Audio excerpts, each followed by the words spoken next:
Miss হবে না আপনার পছন্দের টিভি শো। দেখুন জি5 অ্যাপে একদম ফ্রি। কি এমন লেখার তাগিদ ছিল যে ভোরবেলায় ঘুম থেকে উঠে এসে এভাবে বসে বসে তোমাকে এই চিঠিটা লিখতে হলো? তুমি প্লিজ দেখতে চেও না অনির্বাণ, আমি দেখাতে পারবো না তোমাকে। রাই রাই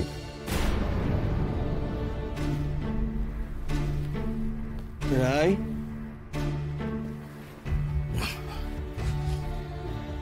হে রাই রাই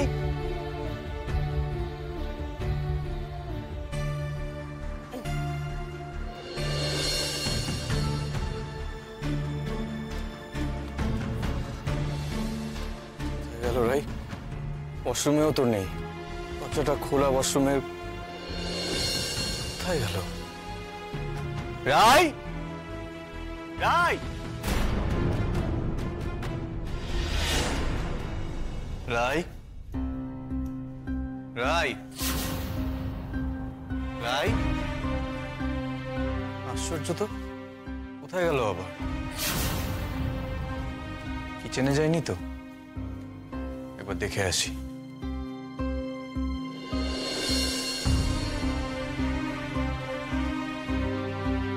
আশ্চর্য, কিচেনেও তো নেই। নমিতা দিবা কোথায়? কখন যে রাই পাশ থেকে উঠে গেল আমি কিছুই টের পেলাম না। আমি একটা ওয়ার্থলেস। এদিকের ঘরগুলোই কি আছে তাহলে, নাকি গেস্ট রুমে আছে? বাইরের লনে যায়নি তো হাঁটতে? একবার দেখে আসি, যদি পায়চারি করতে গিয়ে থাকে। না, আমি বরং আগে এদিকের ঘরগুলোতে দেখে নি। ও বৌদি, বৌদি তুমি কি করছো বলো তো? চলো চলো শোবে চলো, টানা অনেকক্ষণ ধরে বসে রয়েছো। দাদাবাবু তোমাকে এভাবে দেখলে না আমাকে বকবে, ভাববে আমি বোধহয় তোমার কোনো খেয়ালই করছি না। তুমি সবকিছুতে এত টেনশন করো না তো নমিতা দি, কিচ্ছু বলবে না অনির্বাণ তোমাকে। ও তোমাকে কিছু বললে আমি ওকে উল্টে বকে দেবো, বুঝেছো? আচ্ছা, তুমি এই সাত সকালে উঠে কি লিখছো বলো তো? বাজারের ফর্দ লিখছো? আরে বাবা, সেটা আমাকে বলে দিলে আমি টুকে রাখতাম। ফর্দ টর্দ নয়, একটা দরকারি লেখা লিখছি। অনির্বাণ সামনে থাকলে লিখতে পারতাম না, তাই এখনই লিখে রাখলাম। কি কি লেখা যেত না আমি থাকলে?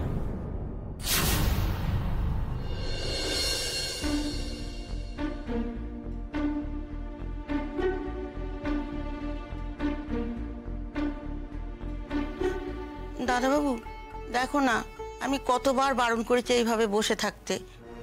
ঘরেও দিয়ে আসতে চেয়েছিলাম, কিন্তু বৌদি তো আমার কোনো কথাই শোনে না। ও, তুমি উঠে পড়েছো? কখন উঠেছো বুঝতেই পারিনি।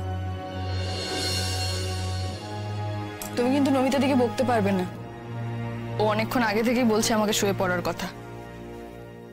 আর আমাকেও বকার দরকার নেই। তুমি ঘুমোচ্ছিলে তাই নমিতা দিকে ফোন করে ওর হেল্প নিয়ে উঠে এসেছি, গিয়ে ফ্রেশ হয়েছি, তারপর এই ঘরে এসেছি। কোনো অনিয়ম করিনি। বুঝলাম। ওরে বাবা, এত গম্ভীর? নমিতা দি, তুমি চা বসাও তো। তোমার দাদাবাবুর গরম মেজাজ গরম চা দিয়ে ঠান্ডা করতে হবে, বুঝেছো? বিষে বিষে বিষক্ষয় করতে হবে। আমি যাচ্ছি, চা করে আনছি। ধরো। কি লিখছিলে এবার বলো, যেটা আমি ওঠার আগে লিখে ফেলতে হচ্ছে? ও এমন কিছু না। আমি জানতে চাই রাই, এমনি রাতে তোমার ঘুম হয় না, ভোরের দিকে একটু ঘুমো, তাও কি এমন লেখার তাগিদ ছিল যে ভোরবেলায় ঘুম থেকে উঠে এসে এভাবে বসে বসে তোমাকে এই চিঠিটা লিখতে হলো? কি মুশকিল, তোমার সামনে লিখতে পারবো না মানে তো তোমাকে দেখাতেও পারবো না। না, দুটো মোটেও এক না। তুমি প্লিজ দেখতে চেও না অনির্বাণ, আমি দেখাতে পারবো না তোমাকে। আমি দেখব, দাও।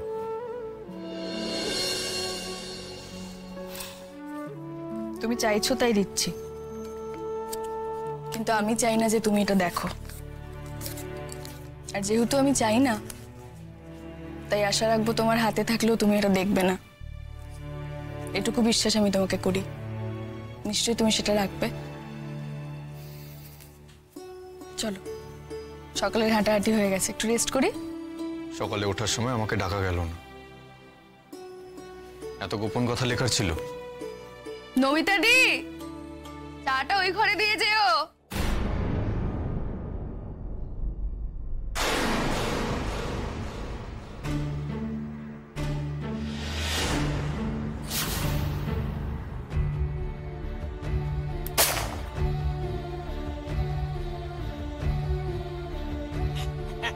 হয়েছে হয়েছে।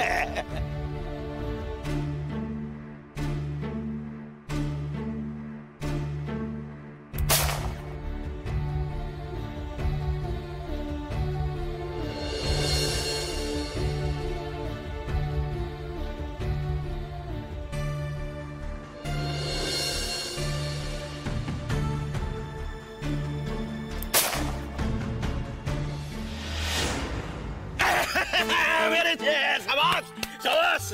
আজ একবার বাজিমাত করে দিয়েছে আমাদের নতুন যোদ্ধা। কি বলে তোরা এই বাঁদর নাচটা বন্ধ করবি? হ্যাঁ, ইমন ভাবটা করছিস না, মানে কি না কি করে ফেলছে একেবারে। আরে কি বলছিস? ভালোকে ভালো বলবো না? এইরকম সঠিক নিশানা লাগাতে আমাদের কতদিন লেগেছিল বলতো, মনে পড়ে? আরে বছর ঘুরে গেছিল, বছর। হ্যাঁ, আমি ছাড়বই না, মেরে দেবো আজকে, মেরে দেবো। তোকে আমি শুতে বলেছি? হ্যাঁ, ওঠ বলছি, ওঠ, নাহলে আমি তোকে টেনে মেরে দেবো এখন থেকে। ওঠ। আরে চল রে, আর পাচ্ছি না। আরে চল। উঠতে বলেছি তোকে আমি তোকে টেনে মেরে দেবো। ওঠ বলছি, ওঠ, ওঠ।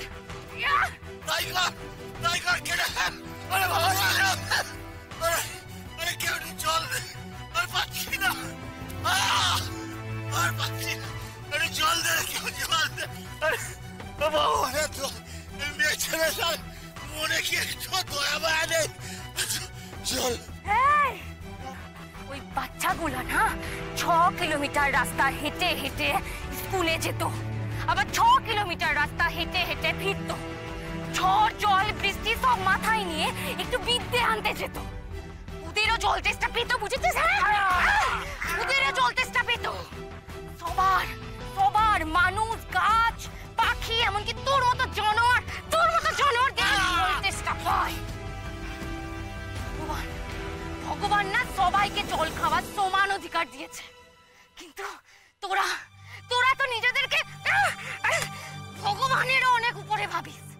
তোরা তো ভাবছিস ভগবানকে নাকি এখন তোরাই আশ্রয় দিচ্ছিস, তাই না? আমি এখন দেখবো তোর ভগবান তোকে কি করে জল জোগাড় করে দেয়। তোর মতো শয়তানকে না ভগবানও বাঁচাতে আসবে না, তুই জেনে রাখ। জি5 ডাউনলোড করুন আর সব এপিসোড দেখুন একদম ফ্রি।